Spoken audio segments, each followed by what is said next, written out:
So hey guys, this is Aas Ahmad. So ನಾನು ಇವತ್ತು video ನಿಮಗೆ examination like 10th 12th degree ಎಕ್ಸಾಮ್ಸ್ಗೆ ಲಾಸ್ಟ್ 20 or 25 ಡೇಸ್ ಇದ್ವಾಗ ಸೊ ನಾವು ಯಾವ ರೀತಿ ದಿ ಬೆಸ್ಟ್ ಟೈಮ್ ಟೇಬಲ್ ಅನ್ನ ಪ್ರಿಪೇರ್ ಮಾಡ್ಕೊಬೇಕು, ಎಬೋ 90 ಸ್ಕೋರ್ ಮಾಡೋದಕ್ಕೆ ಅಂತ ಈ ವಿಡಿಯೋಲಿ ತಿಳಿಸ್ತೀನಿ. ಸೊ ಈ ವಿಡಿಯೋನ ನೀವು ತಪ್ಪದೆ ಲಾಸ್ಟ್ ತನಕ ನೋಡಿ, ಮತ್ತೆ ಯಾವುದೇ ರೀತಿಯ ಲೇಟ್ ಇಲ್ದಂಗೆ let's video get started.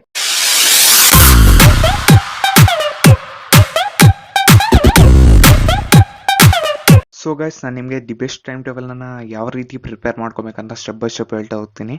So ಇದನ್ನು ಫಾಲೋ ಮಾಡಿ. ಸೊ ಐ ಥಿಂಕ್ ಇದೆಲ್ಲ ನಿಮಗೆ ಕಾಂಪ್ಲೆಕ್ಸ್ ಆಗಿ ಅನ್ಸ್ತಾ ಇರ್ಬೋದು. So let me explain. So first ನೀವು ನಿಮ್ಮ ಕ್ಲಾಸ್ನ ಸಬ್ಜೆಕ್ಟ್ಸ್ ಯಾವ್ಯಾವ ಇದಾವೋ ಆ ಸಬ್ಜೆಕ್ಟ್ಸ್ನ ಬರ್ಕೊಳ್ಳಿ. ನೀವು ನೀವು 12th ನಿಮ್ಮ ಸ್ಟ್ರೀಮ್ನ ನಿಮ್ಮ ಕಾಂಬಿನೇಷನ್ನ ಸಬ್ಜೆಕ್ಟನ್ನು ಬರ್ಕೊಳ್ಳಿ. ನೀವು 10th ನಿಮ್ಮ ಸಬ್ಜೆಕ್ಟ್ಸ್ ಯಾವ ಬರ್ತಾವೋ ಆ ಸಬ್ಜೆಕ್ಟ್ಸ್ನ ಬರ್ಕೊಳ್ಳಿ. ನೀವು ಡಿಗ್ರಿಯಲ್ಲಿದ್ದರೆ ಸೊ ನಿಮ್ಮ ಸಬ್ಜೆಕ್ಟ್ಸ್ ಯಾವ ಬರ್ತಾವೋ ಆ ಸಬ್ಜೆಕ್ಟ್ಸ್ನ ಬರ್ಕೊಳ್ಳಿ. ಸೊ ಸಬ್ಜೆಕ್ಟ್ಸ್ನ ನೀವು ಬರ್ಕೊಂಡ್ಮೇಲೆ ನೀವು ಕಾಂಬಿನೇಷನ್ಸನ್ನು ಪ್ರಿಪೇರ್ ಮಾಡಬೇಕು. ಸೊ 2 ಕಾಂಬಿನೇಷನ್ಸನ್ನು ಪ್ರಿಪೇರ್ ಮಾಡ್ಕೊಬೇಕು. ಸೊ ಈಚ್ ಕಾಂಬಿನೇಷನಲ್ಲಿ 3 ಸಬ್ಜೆಕ್ಟ್ಸ್ ಅನ್ನೋದು ಇರ್ತವೆ. ಓಕೆ, ಸೊ ಅದು ಯಾವ ರೀತಿ ಅಂತ ಹೇಳ್ತೀನಿ. ಸೊ ಫಸ್ಟ್ ಕಾಂಬಿನೇಷನಲ್ಲಿ ನೀವು 3 ಸಬ್ಜೆಕ್ಟ್ಸ್ ಬರ್ತವೆ. ಸೊ ಫಸ್ಟ್ ಸಬ್ಜೆಕ್ಟ್ ಬಂದು ಈ 6 ಸಬ್ಜೆಕ್ಟ್ಸಲ್ಲಿ ನಾನು ಇಲ್ಲಿ ಎಕ್ಸಾಂಪಲ್ ತಗೊಂಡಿರೋದು. ಸೊ ಈ 6 ಸಬ್ಜೆಕ್ಟ್ಸಲ್ಲಿ ನಿಮಗೆ ಯಾವ ಟಫೆಸ್ಟ್ ಸಬ್ಜೆಕ್ಟ್ ಅನಿಸುತ್ತೋ ಆ ಸಬ್ಜೆಕ್ಟ್ನ ಫಸ್ಟ್ ಬರ್ಕೊಳ್ಳಿ. ಅದಾದಮೇಲೆ ನೆಕ್ಸ್ಟ್ ನಿಮಗೆ ಯಾವ ಸಬ್ಜೆಕ್ಟ್ ಆವ್ರೇಜ್ ಸಬ್ಜೆಕ್ಟ್ ಅನಿಸುತ್ತೋ ಆ ಸಬ್ಜೆಕ್ಟ್ನ ಬರ್ಕೊಳ್ಳಿ. ಅದಾದಮೇಲೆ ನಿಮಗೆ ಈ 6 ಸಬ್ಜೆಕ್ಟ್ಸಲ್ಲಿ ಯಾವ್ದು ನಿಮಗೆ ಈಸಿ ಸಬ್ಜೆಕ್ಟ್ ಅನಿಸುತ್ತೋ ಆ ಸಬ್ಜೆಕ್ಟ್ನ ಬರ್ಕೊಳ್ಳಿ. ಸೊ ಅದೇ ರೀತಿ ನೀವು ಸೆಕೆಂಡ್ ಕಾಂಬಿನೇಷನಲ್ಲೂ ಸೇಮ್ ಅದೇ ರೀತಿ ಮಾಡಬೇಕು. ಫಸ್ಟು ನಿಮ್ಮ ಟಫೆಸ್ಟ್ ಸಬ್ಜೆಕ್ಟು, ಅದಾದಮೇಲೆ ನಿಮ್ಮ ಆವ್ರೇಜ್ ಸಬ್ಜೆಕ್ಟು, ಅದಾದಮೇಲೆ ನಿಮ್ಮ ಈಸಿಯೆಸ್ಟ್ ಸಬ್ಜೆಕ್ಟು. ಸೊ ಇಲ್ಲಿ ನಾನು ಎಕ್ಸಾಂಪಲ್ ತೊಗೊಂಡಿದ್ದು ಟಫೆಸ್ಟ್ ಸಬ್ಜೆಕ್ಟ್ ಬಂದು ಫಸ್ಟ್ ಕಾಂಬಿನೇಷನಲ್ಲಿ ಬಿಸ್ನೆಸ್ ಸ್ಟಡೀಸು, ಸೆಕೆಂಡ್ ಕಾಂಬಿನೇಷನಲ್ಲಿ ಅಕೌಂಟೆನ್ಸಿ ತೊಗೊಂಡಿದ್ದೀನಿ. ಸೊ ಈ 2 ಸಬ್ಜೆಕ್ಟ್ಸು ನಂಗೆ ಟಫೆಸ್ಟ್ ಅನಿಸುತ್ತೆ. ಸೊ ಇಲ್ಲಿ ಬರ್ಕೊಂಡಿದ್ದೀನಿ. ಸೊ ಮತ್ತೆ ಆವ್ರೇಜ್ ಸಬ್ಜೆಕ್ಟು ಫಸ್ಟ್ ಕಾಂಬಿನೇಷನಲ್ಲಿ ಎಕನಾಮಿಕ್ಸ್ ತೊಗೊಂಡಿದ್ದೀನಿ, ಸೆಕೆಂಡ್ ಕಾಂಬಿನೇಷನಲ್ಲಿ CS ಅನ್ನು ತೊಗೊಂಡಿದ್ದೀನಿ. ಸೊ ಈ 2 ಸಬ್ಜೆಕ್ಟ್ಸು ನನಗೆ ಆವ್ರೇಜ್ ಅನಿಸುತ್ತೆ. ಆಮೇಲೆ ಮತ್ತೆ ಫಸ್ಟ್ ಕಾಂಬಿನೇಷನಲ್ಲಿ ಕನ್ನಡ ತೊಗೊಂಡಿದ್ದೀನಿ, ನೆಕ್ಸ್ಟು ಸೆಕೆಂಡ್ ಕಾಂಬಿನೇಷನಲ್ಲಿ ಇಂಗ್ಲೀಷ್ ತೊಗೊಂಡಿದ್ದೀನಿ. ಸೊ ಈ 2 ಸಬ್ಜೆಕ್ಟು ನನಗೆ ಈಸಿ ಅನಿಸುತ್ತೆ. ಸೊ ಈ ರೀತಿ ನೀವು ನಿಮ್ಮ ಸ್ಟ್ರೀಮ್ನ ನಿಮ್ಮ ಕಾಂಬಿನೇಷನ್ಸ್, ಸೊ ನಿಮ್ಮ ಕ್ಲಾಸ್ನ ಯಾವ್ಯಾವ ಸಬ್ಜೆಕ್ಟ್ಸ್ ಇದಾವೋ ಆ ಸಬ್ಜೆಕ್ಟ್ಸ್ನ ನೀವು ಟಫು, ಆವ್ರೇಜು ಮತ್ತು ಈಸಿಯಾಗೆ ಡಿವೈಡ್ ಮಾಡ್ಕೊಂಡು ಸೊ ಈ ರೀತಿ ಕಾಂಬಿನೇಷನ್ಸನ್ನು ಪ್ರಿಪೇರ್ ಮಾಡ್ಕೊಳ್ಳಿ. ಸೊ ಇಲ್ಲಿ 6 ಸಬ್ಜೆಕ್ಟ್ಸ್ ಅನ್ನೋದು ಇದ್ದಾವೆ. ಅಕಸ್ಮಾತ್ ನಿಮ್ದು ಏನನ್ನ 7 ಸಬ್ಜೆಕ್ಟ್ಸ್ ಇದ್ದರೆ 4-3 ಕಾಂಬಿನೇಷನ್ಸ್ ಆಗಿ ಮಾಡ್ಕೊಳ್ಳಿ ನಿಮ್ಮ ಸಬ್ಜೆಕ್ಟ್ಸ್ನ. ಮತ್ತು ನಿಮ್ಮ ಹತ್ರ ನಿಮ್ಮ ಕ್ಲಾಸ್ನ 8 ಸಬ್ಜೆಕ್ಟ್ಸ್ ಇದ್ದರೆ ಆವಾಗ 4 ಅಂತ ಸಬ್ಜೆಕ್ಟ್ಸ್ನ ಕಾಂಬಿನೇಷನನ್ನು ಮಾಡ್ಕೊಳ್ಳಿ. ಓಕೆ, ಸೊ ಇಲ್ಲಿ ಮಿನಿಮಮ್ ನೀವು 2 ಕಾಂಬಿನೇಷನ್ಸನ್ನೇ ಮಾಡ್ಬೇಕು. ನೀವು ಅದಕ್ಕಿಂತ ಜಾಸ್ತಿ ಕಾಂಬಿನೇಷನ್ಸ್ ಮಾಡೋಕೆ ಹೋಗ್ಬಾರ್ದು. ಓಕೆ, ಸೊ ಕಾಂಬಿನೇಷನ್ಸನ್ನು ಪ್ರಿಪೇರ್ ಮಾಡ್ಕೊಂಡ್ಮೇಲೆ ನೀವು ನೆಕ್ಸ್ಟು ಸ್ಟೆಪ್ ಬಂದು ಯಾವ್ಯಾವ ದಿವಸ ಯಾವ್ಯಾವ ಕಾಂಬಿನೇಷನ್ ಓದಬೇಕಂತ. ಓಕೆ, ಸೊ ಫಸ್ಟು ಮಂಡೇ ಬಂದು ಫಸ್ಟ್ ಕಾಂಬಿನೇಷನ್ ಸಬ್ಜೆಕ್ಟ್ಸ್ನ ಓದಬೇಕು ನೀವು. ಫಸ್ಟ್ ಕಾಂಬಿನೇಷನ್ನ ಸಬ್ಜೆಕ್ಟ್ಸ್ ಯಾವ್ಯಾವಿದ್ದಾವೆ like business study, economics, Kannada. So ನೀವು ನಿಮ್ಮ ಫಸ್ಟ್ ಕಾಂಬಿನೇಷನ್ ಸಬ್ಜೆಕ್ಟ್ಸ್ನ ಯಾವ್ದು ಬರ್ಕೊಂಡಿರ್ತೀರೋ ಸೊ ಆ ಸಬ್ಜೆಕ್ಟ್ಸ್ನ ನೀವು ಮಂಡೇ ಓದ್ತೀರಾ. ಓಕೆ, ಸೊ ಅದಾದಮೇಲೆ ಟ್ಯೂಸ್ಡೇ ಬಂದು ಸೆಕೆಂಡ್ ಕಾಂಬಿನೇಷನ್ ಸಬ್ಜೆಕ್ಟ್ಸು. ಸೊ ಇಲ್ಲಿ ಸೆಕೆಂಡ್ ಕಾಂಬಿನೇಷನ್ ಸಬ್ಜೆಕ್ಟ್ಸ್ ಯಾವಿದ್ದಾವೆ ಅಕೌಂಟೆನ್ಸಿ, CS, ಇಂಗ್ಲೀಷು. ಸೊ ಈ ರೀತಿ ನೀವು ಸೆಕೆಂಡ್ ಕಾಂಬಿನೇಷನ್ ಸಬ್ಜೆಕ್ಟ್ಸ್ ಯಾವ ಬರ್ಕೊಂಡಿದ್ದೀರೋ ಅದನ್ನು ನೀವು ಟ್ಯೂಸ್ಡೇ ಓದ್ತೀರಾ.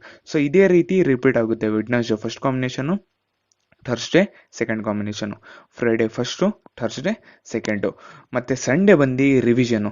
ಸೊ ಈ ವೀಕೆಲ್ಲ ನೀವು ಯಾವ್ಯಾವ ಟಾಪಿಕ್ಸ್ ಓದಿದ್ದೀರೋ ಈ 6 ಸಬ್ಜೆಕ್ಟ್ಸಲ್ಲೂ ಸೊ ಅದನ್ನೆಲ್ಲ ನೀವು ರಿವೈಸನ್ನು ಮಾಡ್ತೀರಾ. ಸೊ ಈ ರೀತಿ ಫಾಲೋ ಮಾಡೋದ್ರಿಂದ ಸೊ ಈ ಮಿನಿಮಮ್ ಟೈಮಲ್ಲಿ, ಲೀಸ್ಟ್ ಟೈಮಲ್ಲಿ ನೀವು ಮ್ಯಾಕ್ಸಿಮಮ್ ಸಿಲೆಬಸನ್ನು ಕವರ್ ಮಾಡ್ಬೋದು. ಪ್ಲಸ್ಸು ನೀವು ಸಂಡೇ ರಿವಿಷನ್ ಮಾಡೋದ್ರಿಂದ ನೀವು ಏನೇನು ಓದಿದ್ದೀರೋ ಅದು ನಿಮ್ಮ ಮೈಂಡಲ್ಲಿ for A long time fix ಆಗಿರುತ್ತೆ. ಓಕೆ, ಸೊ ಈ ರೀತಿ ಇವಾಗ ಸ್ಟೆಪ್ಸ್ ಆಯಿತು. ಯಾವ ಕಾಂಬಿನೇಷನ್ಸನ್ನು ಮಾಡ್ಕೊಂಡ್ವಿ ಮತ್ತು ಯಾವ್ಯಾವ ದಿವಸ ಯಾವ್ಯಾವ ಕಾಂಬಿನೇಷನ್ ಓದಬೇಕಂತನೂ ಆಯಿತು. ಆದಮೇಲೆ ಸೊ ಸ್ಟಡಿ ಟೈಮಿಂಗ್ಸ್ನ ಯಾವ ರೀತಿ ನಾವು ಸೆಟ್ ಮಾಡ್ಕೊಬೇಕು ಅಂತ ಹೇಳ್ತೀನಿ. ಓಕೆನಾ, ಸೊ ಇಲ್ಲಿ ನಾನು ನಿಮಗೆ ಸ್ಟಡಿ ಟೈಮಿಂಗ್ಸ್ನ ಕೀ ಪಾಯಿಂಟ್ಸನ್ನು ಹೇಳಿದ್ದೀನಿ. ನೀವು ಸ್ಟಡಿ ಟೈಮಿಂಗ್ಸ್ನ ಸೆಟ್ ಮಾಡ್ಕೊಂಡವಾಗ ಈ ಕೀ ಪಾಯಿಂಟ್ಸ್ನ ಕನ್ಸಿಡರ್ ಮಾಡಿ. ಓಕೆ, ಸೊ ಫಸ್ಟ್ ಪಾಯಿಂಟ್ ಬಂದು set study timing according to your day routine. So ನೀವು ಎಷ್ಟೋ ಸ್ಟೂಡೆಂಟ್ಸ್ ನೋಡಿರ್ಬೋದು, ಅವರು 14 ಅವರ್ಸು 16 ಅವರ್ಸು ಅಷ್ಟಷ್ಟು ಇಕ್ಕೊಂತಾರೆ ಸ್ಟಡಿ ಟೈಮಿಂಗ್ಸನ್ನು. ಆದರೆ ಅದನ್ನು ಅವರು ಕರೆಕ್ಟಾಗಿ ಫಾಲೋ ಮಾಡೋಲ್ಲ. ಯಾಕೆ? ಆ ಟೈಮ್ ಟೇಬಲ್ ಅನ್ನೋದು ರಿಯಲಿಸ್ಟಿಕ್ ಆಗಿರಲ್ಲ. ಸೊ ನೀವು ಈ ತಪ್ಪು ಕೆಲಸನ ಮಾಡೋಕೆ ಹೋಗಬೇಡಿ. ಸೊ ನೀವು ನಿಮ್ಮ ಸ್ಟಡಿ ಟೈಮಿಂಗ್ಸನ್ನು ನಿಮ್ಮ ಡೇ ರೂಟೀನ್ ಪ್ರಕಾರ ಸೆಟ್ ಮಾಡ್ಕೊಳ್ಳಿ. ಯಾಕೆ ಗೊತ್ತಾ, ಒಬ್ಬೊಬ್ಬರ ಮನೆಯಲ್ಲಿ ಬ್ರೇಕ್ಫಾಸ್ಟ್ ಟೈಮಿಂಗ್ ಚೇಂಜ್ ಇರುತ್ತೆ, ಲಂಚ್ ಟೈಮ್ ಚೇಂಜ್ ಇರುತ್ತೆ, ಮತ್ತು ಡಿನ್ನರ್ ಟೈಮ್ ಚೇಂಜ್ ಇರುತ್ತೆ, ಪ್ಲಸ್ ಮನೆ ಕೆಲಸಗಳು ಇರ್ತವೆ, ನೀರಿಗೆ ಹೋಗಬೇಕು ಅಲ್ಲಿ ಇಲ್ಲಿ ಅಂತ. ಸೊ ಇವೆಲ್ಲ ನಾವು ಕನ್ಸಿಡರ್ ಮಾಡಿ ನಮ್ಮ ಡೇ ರೂಟೀನ್ ಪ್ರಕಾರ ನಾವು ನಮ್ಮ ಸ್ಟಡಿ ಟೈಮಿಂಗ್ಸನ್ನು ಸೆಟ್ ಮಾಡ್ಕೊಬೇಕು. So first. ಸೊ ಇದು ಫಸ್ಟ್ ಪಾಯಿಂಟ್ ಆಯಿತು. ಇದಾದಮೇಲೆ ನೆಕ್ಸ್ಟ್ ಪಾಯಿಂಟ್ ಬರುತ್ತೆ ಸ್ಟಡಿ ಮಿನಿಮಮ್ 8 ಅವರ್ಸ್. ಸೊ ಇವಾಗ ನಮ್ಮ ಹತ್ರ ಟೈಮ್ ಅನ್ನೋದು ತುಂಬ ಕಮ್ಮಿ ಇದೆ. ಸೊ ಮಿನಿಮಮ್ ನಾವು 8 ಅವರ್ಸನ್ನು ಓದಲೇಬೇಕು. ಓಕೆನಾ. ಸೊ ಇನ್ನು ಮ್ಯಾಕ್ಸಿಮಮ್ ಬಂದು ನಮ್ಮ ಪೊಟೆನ್ಷಿಯಲು 10 ಅವರ್ಸು, 12 ಅವರ್ಸು, 13, 14 ಅವರ್ಸು. ಓಕೆನಾ. ಸೊ ಮಿನಿಮಮ್ ಅಂದರೆ 8 ಅವರ್ಸ್ ಓದಲೇಬೇಕು. ಅದಾದಮೇಲೆ ನೆಕ್ಸ್ಟ್ ಪಾಯಿಂಟ್ ಬರುತ್ತೆ take 1 hour sleep at afternoon. So as a scientific fact, ನಾವು ಯಾವಾಗ ಮಧ್ಯಾಹ್ನ ಒಂದು ಪವರ್ ನ್ಯಾಪ್ ತೊಗೊತೀವೋ, ಲೈಕ್ 15 ಮಿನಿಟ್ಸು ಸ್ಲೀಪು, ಇಲ್ಲಿ ನಾವು ಮ್ಯಾಕ್ಸಿಮಮ್ 1 ಅವರ್ ಇಟ್ಕೊಂಡಿದ್ದೀವಿ. ಸೊ ನಾವು ಯಾವಾಗ ಮಧ್ಯಾಹ್ನ ಒಂದು ಸ್ಲೀಪ್ ತೊಗೊತೀವೋ ಅವಾಗ ನಮ್ಮ ಮೆಮೊರಿ ಪವರು ಬೂಸ್ಟ್ ಆಗುತ್ತೆ, ಪ್ಲಸ್ ನಮ್ಮ ಕಾನ್ಸಂಟ್ರೇಷನ್ನು ಇನ್ಕ್ರೀಸ್ ಆಗುತ್ತೆ, ನಮ್ಮ ಫೋಕಸ್ ಕೂಡ ಇನ್ಕ್ರೀಸ್ ಆಗುತ್ತೆ. ಸೊ ಈ ಆಪರ್ಚುನಿಟಿನ ಮಿಸ್ ಮಾಡ್ಕೊಬೇಡಿ. ಸೊ ಡೈಲಿ ಮಧ್ಯಾಹ್ನಗೆ 1 ಅವರ್ ಸ್ಲೀಪನ್ನು ತಗೊಳ್ಳಿ. ಸೊ ನೆಕ್ಸ್ಟ್ ಪಾಯಿಂಟ್ ಬರುತ್ತೆ go for 30 minutes walk out evening. So ಬೆಳಿಗ್ಗೆಯಿಂದ ಓದಿ ಬ್ರೈನ್ ಎಲ್ಲ ಸ್ಟ್ರಕ್ ಆಗೋಗಿರುತ್ತೆ. ಸೊ ಈವ್ನಿಂಗ್ ಹಂಗೆ ಒಂದು ಹಾಫ್ ಆನ್ ಅವರು ವಾಕ್ ಹೋಗಿ ಬನ್ನಿ. ಓಕೆನಾ. ಸೊ ಆಚೆ ಹೋಗೋಕ್ಕಾಗಿಲ್ಲ ಅಂದರೆ ಟೆರಸ್ ಮೇಲನ್ನ ಒಂದು ಸ್ವಲ್ಪ ಫ್ರೀಯಾಗಿ ವಾಕ್ ಮಾಡಿ. ಓಕೆ. ಸೊ ಅವಾಗ ನಿಮಗೆ ಫ್ರೆಶ್ ಆಗಿ ಫೀಲ್ ಆಗುತ್ತೆ, ಇನ್ನು ಪ್ರೊಡಕ್ಟಿವಿಟಿಯಿಂದ ನೀವು ಚೆನ್ನಾಗಿ ಓದ್ಬೋದು. ಅದಾದಮೇಲೆ ನೆಕ್ಸ್ಟ್ ಬರುತ್ತೆ give 5 minutes gap for each 30 minutes study.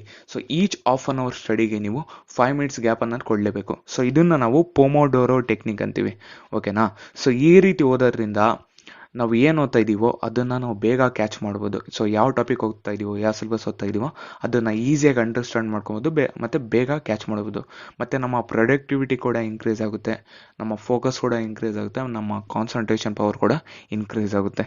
So ಇದನ್ನು ತಪ್ಪದೇ ಪಾಲಿಸಿ.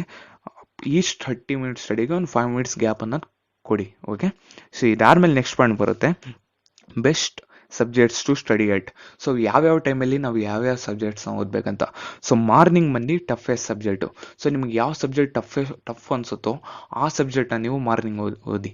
ಯಾಕೆ ಗೊತ್ತಾ, ಮಾರ್ನಿಂಗು ಕ್ಲೈಮೇಟು ಚೆನ್ನಾಗಿರುತ್ತೆ, ಸ್ವಲ್ಪ ಫ್ರೆಶ್ ಆಗಿರುತ್ತೆ. ಸೊ ಆ ಟೈಮಲ್ಲಿ ನಮ್ಮ ಟಫೆಸ್ಟ್ ಸಬ್ಜೆಕ್ಟಿಂದ ಸ್ಟಾರ್ಟ್ ಮಾಡೋದು ಬೆಸ್ಟು. ಅದಾದಮೇಲೆ ಆಫ್ಟರ್ನೂನು. ಸೊ ಆಫ್ಟರ್ನೂನ್ ಬಂದು ನಿಮ್ಮ ಈಸಿಯೆಸ್ಟ್ ಸಬ್ಜೆಕ್ಟ್ನ ಓದಿ. ಯಾಕೆ ಗೊತ್ತಾ, ಆಫ್ಟರ್ನೂನು ಅಷ್ಟು ಕ್ಲೈಮೇಟು ಚೆನ್ನಾಗಿರಲ್ಲ, ಮಂಜು ಇರುತ್ತೆ, ನಿದ್ದೆ ಬರ್ತಾ ಇರುತ್ತೆ, ಸ್ಟಡಿ ಮೇಲೆ ಅಷ್ಟೊಂದು ಫೋಕಸ್ ಅನ್ನೋದು ಬರಲ್ಲ. ಸೊ ಆ ಟೈಮಲ್ಲಿ ನಿಮ್ಮ ಈಸಿಯೆಸ್ಟ್ ಸಬ್ಜೆಕ್ಟು, ನಿಮ್ಮ ಇಂಟ್ರೆಸ್ಟಿಂಗ್ ಸಬ್ಜೆಕ್ಟ್ ಓದೋದು best. Next evening. So evening ನಿಮ್ಮ ಟಫೆಸ್ಟ್ ಸಬ್ಜೆಕ್ಟನ್ನು ಓದಿ. ಸೊ ಅವಾಗ ನಾವು 1 ಅವರ್ ಸ್ಲೀಪನ್ನು ತೊಗೊಂಡಿರ್ತೀವಿ, ಮತ್ತು ಕ್ಲೈಮೇಟ್ ಕೂಡ ಚೆನ್ನಾಗಿರುತ್ತೆ, ಸ್ವಲ್ಪ ಫ್ರೆಶ್ ಆಗಿ ಇರುತ್ತೆ.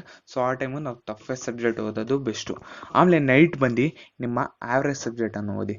ಸೊ ಈ ರೀತಿ ನೀವು morning toughest, afternoon easy subject, evening toughest subject, night average subject. So ಈ ರೀತಿ ನಿಮ್ಗೆ ಯಾವ್ದಾವ ಸಬ್ಜೆಕ್ಟ್ಸು ಯಾವ ರೀತಿ ಅನ್ಸುತ್ತೋ ಆ ಸಬ್ಜೆಕ್ಟ್ಸ್ನ ಓದಿ. ಓಕೆ. ಸೊ ಈ ಸ್ಟಡಿ ಟೈಮಿಂಗ್ಸ್ ಕೀ ಪಾಯಿಂಟ್ಸ್ನ ನೀವು ನಿಮ್ಮ ಸ್ಟಡಿ ಟೈಮಿಂಗ್ಸ್ನ ಸೆಟ್ ಮಾಡ್ತವಾಗ ಸೊ ಈ ಕೀ ಪಾಯಿಂಟ್ಸ್ನ ನೀವು ಕನ್ಸಿಡರ್ ಮಾಡಿ. ಓಕೆನಾ. ಅದಾದಮೇಲೆ ನಾನು ಇಲ್ಲಿ ನಿಮಗೆ ಡೆಮೋ ಟೈಮ್ ಟೇಬಲನ್ನು ನೋಡ್ತೀನಿ. ಸೊ ಯಾವ ರೀತಿ ನಾವು ಟೈಮ್ ಟೇಬಲನ್ನು ಪ್ರಿಪೇರ್ ಮಾಡ್ಕೊಬೇಕು, ಈ ಪಾಯಿಂಟ್ಸ್ ಎಲ್ಲ ಕನ್ಸಿಡರ್ ಮಾಡಿ ಅಂತ. ಸೊ ನಾನು ಇದನ್ನೇ ಫಾಲೋ ಮಾಡಿ ಅಂತ ಹೇಳ್ತಾ ಇಲ್ಲ. ಸೊ ನಿಮ್ಮ ಡೇ ರೊಟೀನ್ಗೆ ಸೆಟ್ ಆಗೋ ಹಾಗೆ ನೀವು ನಿಮ್ಮ ಟೈಮ್ ಟೇಬಲನ್ನು ಪ್ರಿಪೇರ್ ಮಾಡ್ಕೊಳ್ಳಿ. ಸೊ ಫಸ್ಟ್ ಇಲ್ಲಿ ನೋಡೋದಾದರೆ ಫಸ್ಟ್ 5 AM ವೇಕಪ್. ಸೊ ಬೆಳಿಗ್ಗೆ 5 AM ಎದ್ದೊಳೋದು. ಆಮೇಲೆ 5:30 AM ಇಂದ 8:30 AM ತನಕ study hours, continuous 3 hours study hours ಇರುತ್ತೆ. ಮತ್ತು 9:30 AM ಇಂದ 11 AM ತನಕ ಬ್ರೇಕು. ಸೊ ಆ ಟೈಮಲ್ಲಿ ನಮ್ಮ ಬ್ರೇಕ್ಫಾಸ್ಟ್ ಮಾಡ್ಕೊಳೋದು, ಮತ್ತು ಮನೆ ಕೆಲಸ ಏನಿರುತ್ತೋ ಅದನ್ನೆಲ್ಲ ನೋಡ್ಕೊಳೋದು. ಅದಾದಮೇಲೆ ನೆಕ್ಸ್ಟು 11 AM ಇಂದ 2 PM. ಸೊ ಅವಾಗ ಕಂಟಿನ್ಯೂಸ್ 3 ಅವರ್ಸ್ ಸ್ಟಡಿ ಅವರ್ಸು. ಅದಾದಮೇಲೆ 2 PM ಇಂದ 4 PM ತನಕ. ಓಕೆ. ಅವಾಗ ಬ್ರೇಕು ಪ್ಲಸ್ ಸ್ಲೀಪು. ಸೊ ನಮ್ಮ ಲಂಚನ್ನು ಮಾಡ್ಕೊಂಡು 1 ಅವರ್ ಸ್ಲೀಪನ್ನು ತೊಗೊಳೋದು. ಅದಾದಮೇಲೆ ನೆಕ್ಸ್ಟು 4 PM ಇಂದ 7 PM ತನಕ ಸ್ಟಡಿ ಅವರ್ಸು, ಮತ್ತು ಕಂಟಿನ್ಯೂಯಸ್ 3 ಅವರ್ಸ್ ಸ್ಟಡಿ ಅವರ್ಸು. ಅದಾದಮೇಲೆ 7 PM ಇಂದ 7:30 PM ತನಕ ವಾಕು, ಒಂದು ಹಾಫ್ ಆನ್ ಅವರ್ ವಾಕ್ ಹೋಗಿ ಬರೋದು. ಅದಾದಮೇಲೆ 7:30 PM ಇಂದ 8:30 PM ತನಕ ಬ್ರೇಕು. ಆ ಟೈಮಲ್ಲಿ ನಮ್ಮ ಡಿನ್ನರು ಮತ್ತು ಮನೆ ಕೆಲಸ ಏನಿರುತ್ತೋ ಅದನ್ನೆಲ್ಲ ನೋಡ್ಕೊಳೋದು. ಅದಾದಮೇಲೆ ನೆಕ್ಸ್ಟು 8:30 PM ಇಂದ 11:30 PM ತನಕ ಸ್ಟಡಿ ಅವರ್ಸ್, ಮತ್ತು ಕಂಟಿನ್ಯೂಯಸ್ 3 ಅವರ್ಸ್ ಸ್ಟಡಿ ಅವರ್ಸ್ ಇರುತ್ತೆ. ಓಕೆ. ಸೊ ಈ ಟೈಮ್ ಟೇಬಲ್ ನೋಡಿದ್ರೆ ನಾವು ಸ್ಟಡಿ ಅವರ್ಸ್ ಅನ್ನೋದು ಟೋಟಲ್ಲು 12 ಅವರ್ಸ್ ಅನ್ನೋದು ಸಿಗ್ತೈತೆ, ಪ್ಲಸ್ಸು ಸ್ಲೀಪ್ ಅನ್ನೋದು 6.5 ಅವರ್ಸ್ ಸಿಗ್ತೈತೆ. ಸೊ ನನಗೆ ಗೊತ್ತಿರೋಂಗೆ ಇದು the best time table. So ನಾನು ಇದನ್ನೇ ಫಾಲೋ ಮಾಡಿ ಅಂತ ಹೇಳ್ತಾ ಇಲ್ಲ. ಸೊ ಈ ರೀತಿ ನಿಮಗೆ ಸೆಟ್ ಆಗೋ ಹಾಗೆ ಟೈಮ್ ಟೇಬಲ್ನ ಪ್ರಿಪೇರ್ ಮಾಡ್ಕೊಳ್ಳಿ. ಸೊ ಗೈಸ್, ಗೊತ್ತಾಯ್ತಲ್ವ ಯಾವ ರೀತಿ ದಿ ಬೆಸ್ಟ್ ಟೈಮ್ ಟೇಬಲ್ ನ ಪ್ರಿಪೇರ್ ಮಾಡ್ಬೇಕಂತ. ಸೊ ಈ ವಿಡಿಯೋ ನಿಮ್ಗೆ ಇಷ್ಟ ಆದರೆ ಲೈಕ್ ಮಾಡಿ, ಮತ್ತೆ ಯಾವುದೇ ರೀತಿಯ ಡೌಟ್ಸ್ ಇದ್ರೆ ಕಾಮೆಂಟ್ ಮಾಡಿ, ಮತ್ತೆ ಈ ವಿಡಿಯೋನ ನಿಮ್ಮ ಫ್ರೆಂಡ್ಸ್ ಜೊತೆ ಶೇರ್ ಮಾಡಿ, ಅವ್ರಿಗೂ ಹೆಲ್ಪ್ಫುಲ್ ಆಗುತ್ತೆ. ಮತ್ತೆ ಈ ಚಾನಲ್ನ ಸಬ್ಸ್ಕ್ರೈಬ್ ಆಗೋದನ್ನ ಮರಿಬೇಡಿ. ನಿಮಗೋಸ್ಕರ ಅಂತ ಒಳ್ಳೆ ಕಂಟೆಂಟ್ ಹಾಕ್ತಾನೆ ಇರ್ತೀನಿ. ಸೊ ಅಲ್ಲಿವರೆಗೂ see you, bye bye, have a good day. ಎಲ್ಲರಿಗೂ best of luck for your future board examination. So keep working, keep smiling.